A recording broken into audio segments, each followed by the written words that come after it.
κλεισμένος σε ένα σκοτεινό ασήμαντο υπογείο,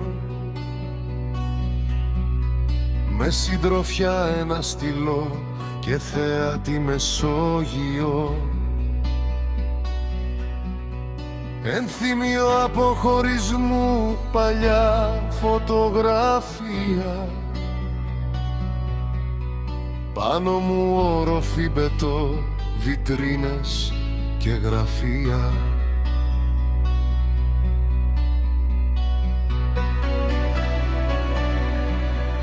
Όσο μπορώ να θυμηθώ, τα χρόνια μου ξοδεύω, τον εαυτό μου να δικό και να υπονομεύω όσα οι άλλοι κι